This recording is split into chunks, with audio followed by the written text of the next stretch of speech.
వాళ్ళు ప్రతిపక్ష పార్టీ వాళ్ళు రోజు ఒకరి మీద ఒకరు విమర్శించుకుంటూ వాళ్ళ కాలం గడుపుతున్నారు.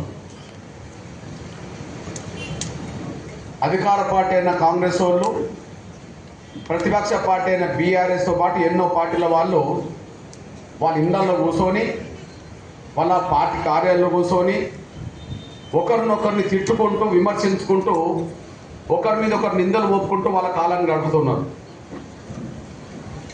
వాళ్ళు విమర్శించుకునేదంతా, వాళ్ళు తిట్టుకునేదంతా మనం పేపర్లో, టీవీలో చూస్తున్నాం. కానీ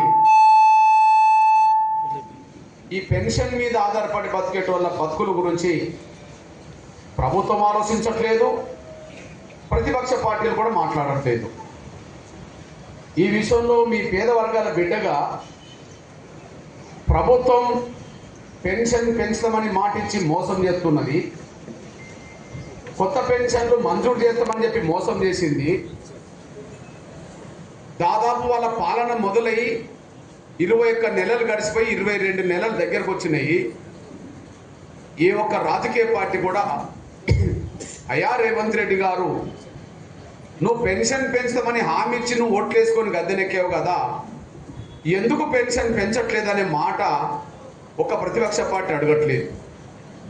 కొత్తగా పెన్షన్ కోసం ఎదురు చూసే వాళ్ళు, 5-6 ఏళ్ల క్రితం భర్తలు కోల్పోయిన వాళ్ళు, లేదా ఏదో కారణాల వల్ల వైకల్యం వచ్చిన వాళ్ళు, ముసలోళ్ళు కొత్తగా పెన్షన్ కోసం ఏళ్ళు గడిచినా కూడా కొత్త పెన్షన్లు మంజూరు కావట్లేదు.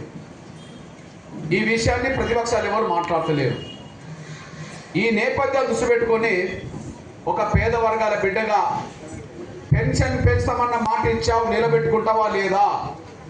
కొత్త పెన్షన్ మంజూరు చేస్తామని మాట ఇచ్చావు, అధికారంకి వచ్చావు, నిలబెట్టుకుంటావా లేదా అని రేవంత్ రెడ్డి ప్రభుత్వాన్ని నిలదీయడం కోసమే నేను రాష్ట్ర వ్యాప్తంగా తిరుగుతూ మీ దగ్గరకు వచ్చిన విషయం మీ దృష్టికి. అందులో ఒంటరి మహిళలతో పాటు చేయుత పరిధిలో పెన్షన్ మీద ఆధారపడే నా పేద వర్గాల సభకు అధ్యక్ష వచ్చిన తమ్ముడు కిరణ్ చారి గారికి, ఈ వేదిక మీద ఉండబడే నా సోదరులైన ప్రతి ఒక్కరికి, ఈ సభలో పాల్గొన్న వృద్ధులు, వితంతులు, ఒంటరి మహిళలతో పాటు పెన్షన్ కోసం ఎదురు చూసే పేద వర్గాల నా సోదరులైన ప్రతి ఒక్కరికి, మిమ్మల్ని ఇక్కడ సమీకరించడానికి గత వారం 10 రోజులుగా ఎంతో శ్రమించి ఈ సభను విజయవంతం చేస్తున్న నా ఎంఆర్పిఎస్, ఎంఎస్పి, ఎంఎస్ఎఫ్ సంబంధించిన అన్ని అనుబంధ విభాగాలకు సంబంధించిన నాయకులు, కార్యకర్తలందరికీ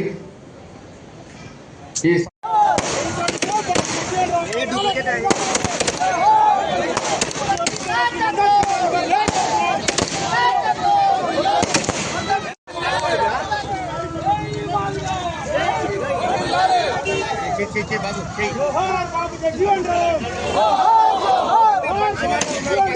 బాబు